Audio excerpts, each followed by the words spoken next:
नमस्कार, स्वदेश न्यूज देख रहे हैं आप। मैं हूं आपके साथ ईसा अहमद। केंद्रीय गृह मंत्री अमित शाह 2 दिवसीय दौरे पर रायपुर पहुंचे हैं। इस दौरान माना एयरपोर्ट पर सीएम विष्णुदेव साय ने उनका आत्मीय स्वागत किया। माना एयरपोर्ट पर सीएम साय के साथ दोनों डिप्टी सीएम अरुण साव और विजय शर्मा भी मौजूद रहे। केंद्रीय गृह मंत्री अमित शाह ने देर रात सीएम साय और मंत्रियों से विभिन्न मुद्दों पर चर्चा की। गृह मंत्री शाह आज बस्तर ओलंपिक में शिरकत करने के लिए जगदलपुर भी जाएंगे। केंद्रीय गृह मंत्री अमित शाह ने कहा कि जिस बस्तर के युवाओं को नक्सलियों ने हिंसा की आग में झोंककर उनका भविष्य अंधकारमय बना दिया था, आज वो बस्तर नक्सल मुक्त हो रहा है और बस्तर ओलंपिक से युवाओं की प्रतिभाओं को ऊंचाई दी जा रही है। मैं एक जगदलपुर में आयोजित बस्तर ओलंपिक के समापन समारोह में क्षेत्र के युवाओं और खिलाड़ियों से संवाद करने के लिए रायपुर पहुंचा हूं, ऐसा कहना है केंद्रीय गृह मंत्री अमित शाह का। बस्तर ओलंपिक 2025 का 3 दिवसीय भव्य आयोजन किया जा रहा है, जिसमें बस्तर संभाग के 7 जिले और विशेष नुआबाट टीम सहित 8 टीमें इतिहास रचने के लिए मैदान पर उतरने वाली हैं। 3 दिनों तक लगातार ये कार्यक्रम जारी रहा और 3 दिनों तक चलने वाले इस महाआयोजन में 3500 खिलाड़ी 11 विधाओं में अपनी प्रतिभा का प्रदर्शन करते नजर आए। बस्तर ओलंपिक में 276 विजेताओं के अलावा ओवरऑल ऑल चैंपियन और प्रत्येक जिले के सर्वश्रेष्ठ खिलाड़ी को भी सम्मानित किया जाएगा। आज सुबह 11 बजे से दोपहर 1 बजे तक रायपुर में भारतीय जनता पार्टी नेताओं के साथ बैठक कर रहे हैं अमित शाह। इसके बाद जगदलपुर के लिए रवाना होंगे। चलिए खबर पर अधिक चर्चा करते हैं। सहयोगी प्रिंस मनहर हमारे साथ जुड़ गए हैं। प्रिंस, केंद्रीय गृह मंत्री अमित शाह छत्तीसगढ़ पहुंच चुके हैं। गोपनीय बैठक लगातार जारी है, जिसके पश्चात वो बस्तर ओलंपिक के समापन समारोह में भी शिरकत करेंगे। जी देखिए, निश्चित तौर पर 2 दिवसीय केंद्रीय गृह मंत्री अमित शाह छत्तीसगढ़ दौरे पर हैं। कल देर रात वे राजधानी रायपुर पहुंचे और वहां से सीधे वे निजी रिसोर्ट में जो इनका रात्रि विश्राम किया गया है वहां के लिए रवाना हुए। और आज सुबह जिस तरीके से जो जानकारी है, एक अहम बैठक जो सुरक्षा बल के अधिकारी हैं उनके साथ ले रहे हैं, जिसमें प्रदेश के मुख्यमंत्री विष्णुदेव साय शामिल हैं, प्रदेश के उप मुख्यमंत्री और गृह मंत्री विजय शर्मा शामिल हैं।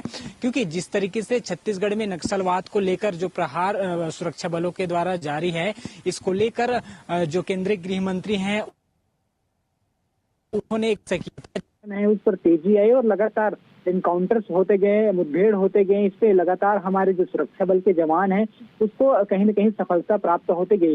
इस तरीके से कल देर रात जो है अमित शाह पहुंचे। माना जा रहा है कि कल देर रात ही कुछ अधिकारियों से जो है 1-to-1 चर्चा की है। साथ ही साथ जिस तरीके से आज एक बड़ी बैठक अधिकारियों के साथ ले रहे हैं, इस बैठक में तमाम जो रणनीति है उस पर तय की जाएगी। साथ ही साथ इन 1 सालों में कितना नक्सलियों को नुकसान पहुंचाया गया है, कितने नक्सली सरेंडर हुए, कौन कौन से केडर के नक्सली मारे गए, इन तमाम चीजों पर जो है, तमाम विषयों पर जो है वो चर्चा करते हुए नजर आएंगे। और आगे की रणनीति क्या होगी, क्योंकि नक्सलवाद जिस तरीके से छत्तीसगढ़ में खात्मे की ओर बढ़ रही है, इसको लेकर और रणनीति कैसे तय की जाए, सुरक्षा बल के जवान है वो कैसे काम करेंगे, जो अधिकारी हैं उनको कैसे दिशा निर्देश दिए जाएंगे, इन तमाम महत्वपूर्ण विषयों पर जो है वो चर्चा हो रही है। ऐसे जानकारी है ऐसा। जिस तरीके से यह बैठक की मैं बात करूं तो यह बैठक लगभग 11 बजे से शुरू हो गई है। इस बैठक में तमाम मुद्दे नक्सलवाद को लेकर हैं, नक्सलवाद में पुनर्वास नीति है वो किस तरीके से जो सरेंडर किए गए नक्सली हैं उसको मुहैया हो रहा है,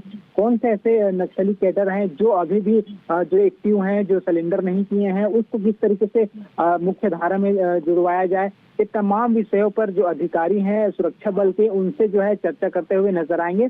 साथ ही अगर मैं बात करूं तो जिस तरीके से पूरे बैठक में मुख्यमंत्री विष्णुदेव साय शामिल हैं, साथ ही साथ उप मुख्यमंत्री व गृह मंत्री विजय शर्मा शामिल हैं। क्योंकि छत्तीसगढ़ में लगातार उप मुख्यमंत्री और मुख्यमंत्री विष्णुदेव साय के समक्ष बहुत से ऐसे जो बड़े कैडर के जो नक्सली हैं उन्होंने आत्मसमर्पण किया था। हाल ही में जो है वो राजनांदगांव में एक बड़ी नक्सल के जो खेप है, नक्सल के जो संगठन है, उन्होंने मुख्यमंत्री के सामने जो है हथियार डाला था। तो तमाम चीजों पर तमाम रणनीति जो है वो तैयार की जा रही है। तो जिस तरीके से मैं कहूं कि बस्तर को लगातार नक्सलवाद से जो मुक्त कराने की बात है उसको लेकर केंद्रीय गृह मंत्री बयान देते रहे कि लाल आतंक को जो है वहां बख्शा नहीं जाएगा।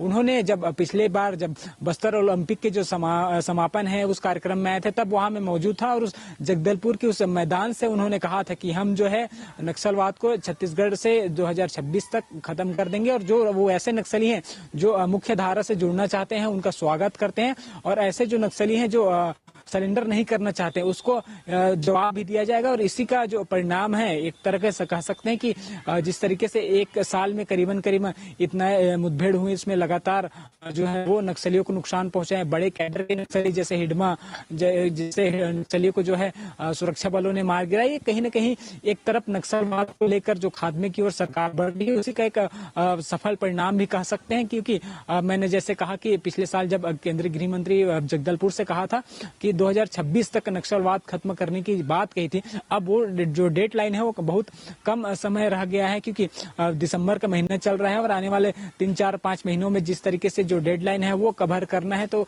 अब रणनीति क्या होगी सुरक्षा बलों को, किस तरीके से जो बचे नक्सली हैं जो सरेंडर नहीं किए हैं, जो अभी जंगलों में एक्टिव हैं, उसको किस तरीके से सरेंडर किया जाए, क्या उनको मुख्य धारा में कैसे जोड़ा जाए, क्या पुनर्वास नीति जो छत्तीसगढ़ सरकार की ओर से चल रही है उस पर कहीं ना कहीं उसको जोड़ा जाए। ये तमाम मुद्दों पर जो है चर्चा हो रही है। अगर मैं बात करूं तो लगभग यह बैठक 1 बजे तक चलेगा। इसमें तमाम सुरक्षा बल के जो अधिकारी हैं, सीआरपीएफ के, छत्तीसगढ़ पुलिस के, ये तमाम अधिकारी मौजूद हैं, ऐसा जो जानकारी है वो बता रहे हैं। फिलहाल लगभग 1 बजे के बाद ये सीधे जो है वे रायपुर एयरपोर्ट पहुंचेंगे होटल से, उसके बाद वे सीधे जगदलपुर के लिए रवाना होंगे।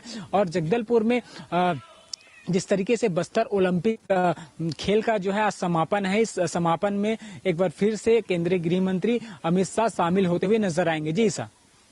जी बिल्कुल प्रोवेंस, तो माना जा सकता है बस्तर ओलंपिक का आयोजन अपने आप में एक बड़ा आयोजन है जो न सिर्फ खेल भावना को प्रोत्साहित करता नजर आ रहा है बल्कि लाल आतंक को लेकर सरकार के जो प्रयास हैं उनको भी साफ तौर पर दर्शाता है। आपका बहुत बहुत धन्यवाद जुड़ने के लिए और जानकारी साझा करने के लिए। और ऐसी ही ताजा खबरों के लिए लाइक, फॉलो और यूट्यूब पर सब्सक्राइब कर बेल आइकन जरूर दबाइए और हर अपडेट के लिए विजिट कीजिए स्वदेशलाइव.com।